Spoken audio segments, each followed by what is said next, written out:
एक बार की बात है। एक लड़का था, उसका नाम प्रकाश था, जो एक नगर में रहता था। वो अपने जीवन से बहुत ही निराश था।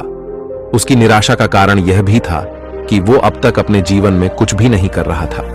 उसके माता पिता उसे ताने मारते थे कि तुम्हारे सभी मित्र कुछ न कुछ कर रहे हैं, लेकिन तुम अभी भी घर पर बैठे हो। दोस्तों के बीच भी अक्सर उसका मजाक उड़ाया जाता था। वो कहीं जाता तो लोग उससे पूछते कि तुम क्या कर रहे हो। उसे यह बताने में भी शर्म आ रही थी। वो कुछ नहीं कर रहा था। धीरे धीरे उसने रिश्तेदारों से मिलना जुलना कम कर दिया और लोगों से मिलना भी बंद कर दिया। वो ज्यादातर समय घर पर ही रहता है। वो अकेला रोता है और भगवान को कोसता है और अपनी किस्मत को दोष देता रहता है। अब उसे अपना जीवन बोझ लगने लगा था। कभी कभी वो सोचता था कि कब वो कुछ करने के लायक बनेगा, और फिर वो सोचता कि जिंदा रहने से अच्छा मर जाना है। एक दिन वो अपने नगर की एक गली से गुजर रहा था। तभी उसने देखा कि एक उपदेशक दुख और परेशानियों पर उपदेश दे रहा है। वो भी उसी भीड़ में सबसे पीछे बैठ गया और गुरु के प्रवचन को सुनने लगा। गुरु कह रहे थे कि दुख एक शिक्षक की तरह है जो हमें जीवन की सच्चाई दिखाता है और हमें जीने का सही तरीका सिखाता है। आप चाहें तो जिंदगी को सही तरीके से जीना सीख सकते हैं।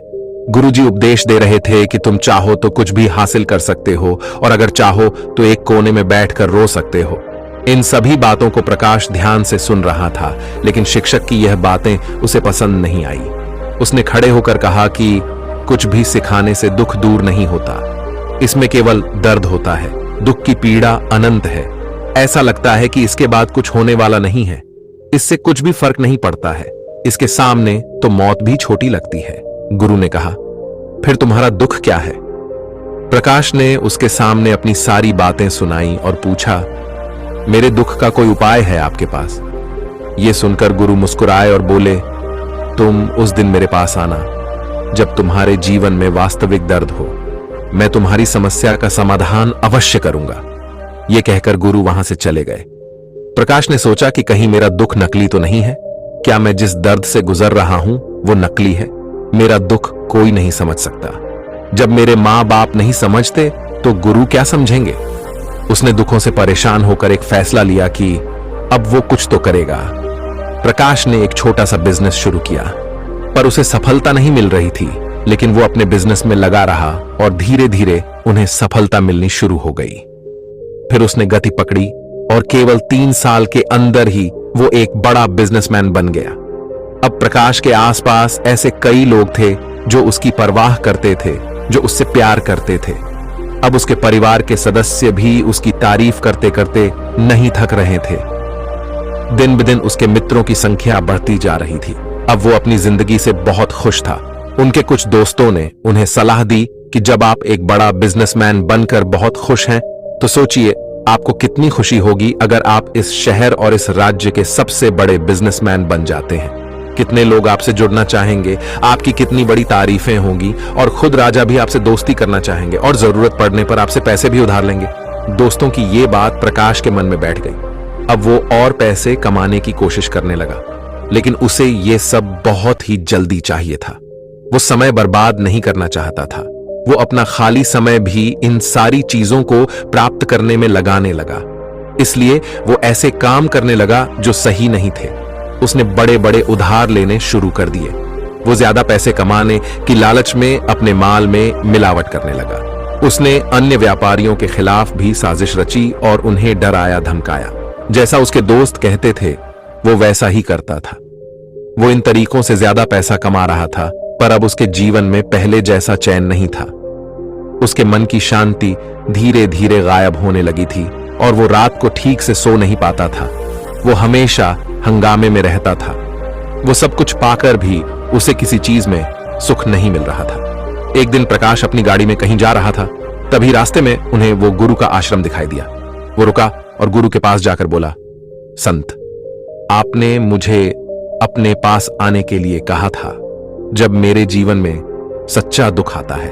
अब मैं बहुत दुखी हूं कि मेरी नींद हराम हो गई है। मुझे कहीं भी शांति नहीं मिल रही है। इस प्रकार प्रकाश ने अपनी सारी समस्याएं गुरु को बता दी। तो गुरु ने कहा, जब तुम पहली बार मुझसे मिलने आए थे तब भी तुम किसी दुख में थे। तुमने उस दर्द से क्या सीखा? प्रकाश ने कहा कि सिर्फ सोचने और चिंता करने से कुछ नहीं होता, हमें उस पर अमल करना पड़ता है। और सिर्फ काम करने से कुछ नहीं होता, परिणाम भी मिलना चाहिए। जब आपको लगता है कि आपका लक्ष्य हासिल नहीं होने वाला, तब बीच में चाहे कितनी भी मुश्किलें आ जाएं, मन कितना भी निराश क्यों न हो, कितना भी लगता हो कि अब कुछ नहीं होने वाला है, तब भी विश्वास करें, मैं जो भी कर रहा हूं उसमें अवश्य सफल होऊंगा। लोग केवल सफल लोगों का सम्मान करते हैं। कोई कितना भी अच्छा क्यों ना हो, वो हमेशा लोगों की नजरों में बोझ बना रहता है। ये सब सुनकर गुरु मुस्कुराए और बोले, जो तुम बता रहे हो वो तुम्हारा वास्तविक दुख नहीं है। जब अपने जीवन में वास्तविक दुख आए तब मेरे पास आना, मैं उसे ठीक कर दूंगा। प्रकाश ने जाते समय गुरु को सोने के सिक्कों से भरा घड़ा भेंट किया। घड़े को देखकर गुरु ने कहा कि यह मेरे किसी काम का नहीं है, उस पेड़ के नीचे खोद कर गाड़ दो। प्रकाश ने घड़े को पेड़ के नीचे दबा दिया। उस पेड़ के नीचे खोद कर गाड़ दो। प्रकाश ने घड़े को पेड़ के नीचे दबा दिया, जैसा कि गुरु ने बताया, और वहां से चला गया। अब कुछ दिनों से कारोबार ठीक चल रहा था, लेकिन व्यापार के गलत तरीके के कारण धीरे धीरे उसे व्यापार में घाटा होने लगा। उसकी सारी दौलत धीरे धीरे खत्म होने लगी और एक दिन ऐसा भी आया जब उसके पास कुछ भी नहीं बचा और उस पर कर्ज का बोझ चढ़ गया। परंतु वो निश्चिंत था, क्योंकि उसने अपना सारा कर्ज अपने दोस्तों से लिया था। उसने सोचा कि उसके दोस्त बुरे वक्त में उनके साथ खड़े रहेंगे, लेकिन वैसा कुछ नहीं हुआ। जैसे ही बुरा वक्त आया, उसके दोस्त पहले उससे कर्ज मांगने लगे। अगर उसने कर्ज नहीं लौटाया तो उन्होंने उसे जान से मारने की धमकी भी दी। उनके सभी शुभचिंतक और प्रियजन उससे दूर हो गए। उसके दोस्त जो उसके साथ मस्ती किया करते थे, अब उससे दूर भाग रहे थे। उसका परिवार उसकी गलतियां और कमियों को गिनने लगा। उसकी सारी संपत्ति नीलाम कर दी गई और उसके पास कुछ भी नहीं बचा। जब उसने अपने पिता से मदद मांगी तो पिता ने कहा कि मेरे पास थोड़ी सी संपत्ति है, वो भी मैं तुम्हें दे दूं, तो मैं तुम्हारी मां को क्या कहूंगा? यह संपत्ति हमारा अंतिम उपाय है। प्रकाश के मन में गहरा दुख छा गया। उसके आसपास कोई नहीं था जो उनके दुख को समझ सके, जो उसे संभाल सके। जनता के इस विश्वासघात के कारण वो अंदर से टूट चुका था। वो सोचने लगा कि अब जीने का क्या मतलब है, अब मौत ही मेरा सहारा है। वो आत्महत्या करने के लिए पहाड़ी पर जा रहा था। तब उसे याद आया कि उस गुरु ने उससे कहा था, मेरे पास आओ जब तुम्हारे जीवन में वास्तविक दुख हो। प्रकाश गुरु के पास गया और अपनी सारी व्यथा सुनाई और आंखों में आंसू लिए। उसने कहा, हे गुरु जी, मेरे दुख का निवारण कीजिए। तो गुरु ने कहा, जब जीवन में असली दुख हो तब मेरे पास आ जाना, मैं उसे जरूर ठीक करूंगा। प्रकाश ने कहा कि यह क्या हो रहा है, मेरी जिंदगी में अभी दुख नहीं है, तो आखिर असली दुख क्या है?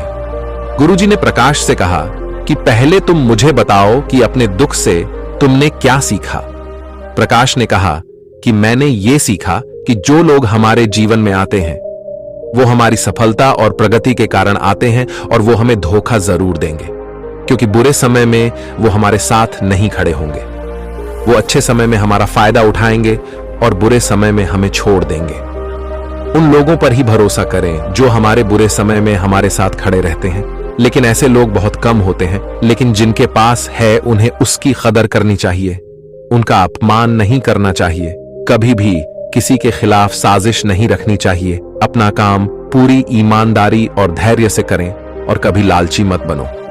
अपने सारे दुख दर्द और अनुभव बयां करने के बाद प्रकाश गुरुजी के सामने आंखों में आंसू लिए बैठ गया।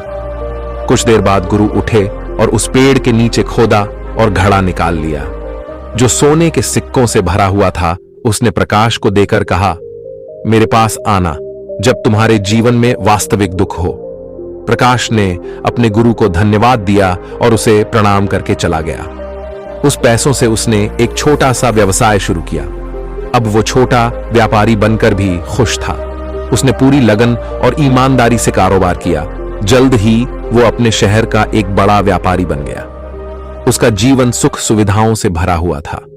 लेकिन कोई कितना भी अच्छा क्यों ना हो, लेकिन जीवन में दुख आता ही है। तो प्रकाश के जीवन में भी दुख आते थे। अपने माता पिता की मृत्यु के रूप में वो दोनों एक ही दिन एक साथ मर गए। प्रकाश अपने माता पिता से बहुत प्यार करता था, इसलिए उनके मृत्यु से उन्हें गहरा सदमा लगा। वो शवों को लेकर गया और दोनों का श्मशान घाट में अंतिम संस्कार किया। वहां उसने अपने माता पिता का शव जलता हुआ देखा तो उसका मन बेचैन हो उठा और उसके मन में कई सवाल उठने लगे। वो घर वापस आ गया और उसने अपने माता पिता के घर और संपत्ति को देखा जिसके लिए उनके पिता हमेशा लड़ते रहते थे। आज वो सब कुछ वैसा ही छूटा पड़ा है। जिन्होंने इसकी देखभाल की, इसके लिए लड़े, वो आज इस दुनिया से चले गए। उसके पिता ने जो कुछ कमाया वो सब कुछ यहीं रह गया। एक दिन पहले तक उसके पिता मारपीट करते थे किसी के साथ उसकी संपत्ति के लिए। आज वो खुद इस दुनिया से चले गए। प्रकाश का मन ऐसे अनेक विचारों के बवंडर में था। वो अंदर से अकेला और डरा हुआ महसूस कर रहा था। वो खाली महसूस कर रहा था। उसे लगा कि कुछ है जो वो समझ नहीं पा रहा। इसलिए वो गुरु के पास चला गया। उसे देखकर गुरुजी ने कहा, क्या जीवन में कोई दुख है? प्रकाश ने कहा, वैसे तो जीवन में कोई दुख नहीं है, सब कुछ अच्छा चल रहा है, लेकिन आज मेरे माता पिता का देहांत हो गया। मैं इस घटना से बेहद दुखी और परेशान हूं। गुरुजी ने कहा, इसमें दुखी होने की क्या बात है? एक दिन सबके अपनों को मरना है। कोई न कभी जिया है और न कभी जिएगा। एक दिन तुझे भी मरना है। शायद तुम कल ही मर जाओगे या तुम आज भी मर सकते हो। प्रकाश ने कहा, क्या कह रहे हो गुरुजी? मैं भी मर जाऊंगा, लेकिन मैं तो अभी जवान हूं।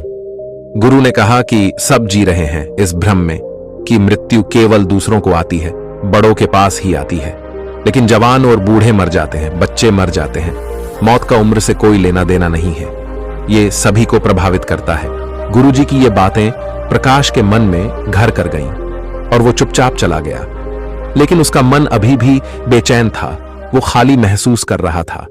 वो सारा दिन अपने बारे में ही सोचता रहा कि वो कौन है, वो इस दुनिया में क्यों आया है, क्या जीवन का लक्ष्य केवल चीजों को खाना और मरना है?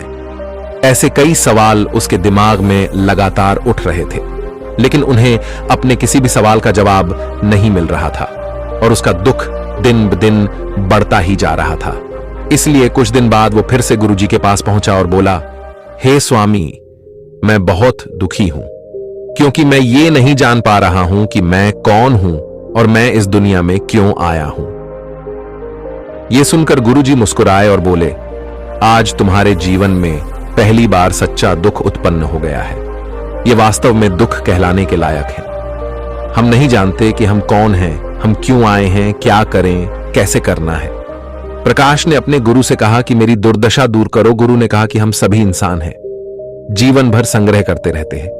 प्रकाश ने कहा कि सभी इंसान जीवन भर धन, सम्मान, परिवार, प्रतिष्ठा, मित्र, शत्रु आदि जमा करता है। गुरु ने पूछा, क्या हम एकत्रित की गई चीजों में से कुछ भी अपने साथ ले जा सकते हैं? प्रकाश ने कहा, कोई भी इंसान अपने साथ कुछ भी नहीं ले जा सकता, वो सिर्फ अकेला ही जाता है। मेरे माता पिता भी अपने साथ कुछ भी नहीं लेकर गए, सब कुछ धन संपत्ति वैभव सब कुछ यहां पर छोड़कर गए। गुरु ने कहा, अब मेरी बात ध्यान से सुनो। इस संसार में हमें जो संग्रह करना चाहिए वो हम नहीं करते। चीजें हमारे सामने होती हैं, लेकिन हम उन्हें देखने की कोशिश नहीं करते। हमें इस दुनिया में जो कुछ भी इकट्ठा करना है वो हम खुद हैं। हमें खुद को जुटाना होगा ताकि जब हम मरें तो हम एकजुट हो सकें और खुद को पहचानने में सक्षम होने के लिए हम अंदर बंटे हुए हों। हम प्यार, नफरत, गुस्सा, ईर्ष्या में बटे हुए हैं। क्रूरता, धन, स्थिति, प्रतिष्ठा, सम्मान, पहचान, धर्म, जाति, सैकड़ों हजारों ऐसी चीजों और इच्छाओं में हम विभाजित हैं और टुकड़ों में जीवन जी रहे हैं। इस विभाजन के कारण हमारी चेतना कभी एक नहीं हो सकती। हमारी चेतना शक्ति बिखरी हुई है। इसलिए हमारे पास इतना समय नहीं है, इतनी ऊर्जा नहीं कि हम मुड़ सकते हैं और अपने अंदर देख सकते हैं। वास्तव में धन, सम्मान और सुविधाओं का अभाव, लोग इसे दुख समझते हैं और जीवन भर के लिए वो दुख कहकर रोते रहते हैं और समाधान खोजने का प्रयास करते रहते हैं। उन्हें अपना समाधान कभी नहीं मिलेगा, क्योंकि जिसे लोग दुख कहते हैं वो वास्तविक दुख नहीं है। ये सिर्फ एक आदमी की इच्छा है और उसकी इच्छा कभी पूरी नहीं होती। इसीलिए व्यक्ति को कभी उनके प्रश्नों का समाधान नहीं मिलता। इसलिए इन सब से ऊपर, यदि आप अपने दुखों का अंतिम समाधान चाहते हैं तो सबसे पहले खुद को समेटो। इस दुनिया से अपनी ऊर्जा वापस ले लो और इकट्ठा करो। अपने आप पर ध्यान केंद्रित करो, स्वयं पर ध्यान दो। अपने मृत्यु से पहले अपने आप को जानने की कोशिश करो, बिखरो मत। प्रकाश ने कहा, तो गुरुजी, क्या हम इस संसार को छोड़ दें? हमारी सभी इच्छाओं को मार देना चाहिए। किसी से प्रेम नहीं करना चाहिए, धन संग्रह नहीं करना चाहिए, सम्मान की आशा छोड़ देनी चाहिए। गुरु ने कहा कि भावनाओं और इच्छाओं ऐसे बिखरे हुए मनुष्य में से निकल आओ। जैसे कोई पत्थर पहाड़ से गिरे तो उस पर पर्वत का कोई वश नहीं है सिवाय देखने के। वैसे ही परेशान होना और कुछ खोने से डरने वाले इंसान की इच्छाएं बेकाबू और दर्दनाक हैं। उसका अनियंत्रित मन इच्छा करता रहता है और कल्पना करता रहता है, और यही बात दुख देती है। लेकिन जब एक व्यक्ति अपने मन को एकत्र करता है तो वो जो कुछ भी करता है वो उसके नियंत्रण में होता है। फिर उसकी इच्छा से सारी इच्छाएं उत्पन्न होती हैं। प्रकाश ने कहा कि आपने मेरे असली दुख का समाधान कर दिया। आपका बहुत बहुत धन्यवाद। अब से मैं खुद को समेटने, खुद को तराशने की कोशिश करूंगा। गुरुजी ने कहा कि मानव शरीर में बहुत ऊर्जा और शक्ति है, लेकिन ये फालतू के कामों में बटा हुआ है, बेकार की बातों में लगा हुआ है। ये एक बहुत ही शक्तिशाली मशीन की तरह है। एक बच्चे के हाथ में रखा है और वो बिना सोचे समझे अपनी शक्ति बर्बाद कर रहा है और बिना किसी नियंत्रण के कर रहा है। इसीलिए इस शक्ति पर ध्यान दें, अपनी चेतना, और इसे इकट्ठा करें। प्रकाश को अपने प्रश्नों का उत्तर मिल गया। उसने अपने गुरु का शुक्रिया अदा किया और चुपचाप चला गया। तो बस दोस्तों, उम्मीद है आपको यह कहानी पसंद आई होगी। अगर आपको यह कहानी पसंद आई हो तो लाइक करें और चैनल को सब्सक्राइब करें। धन्यवाद।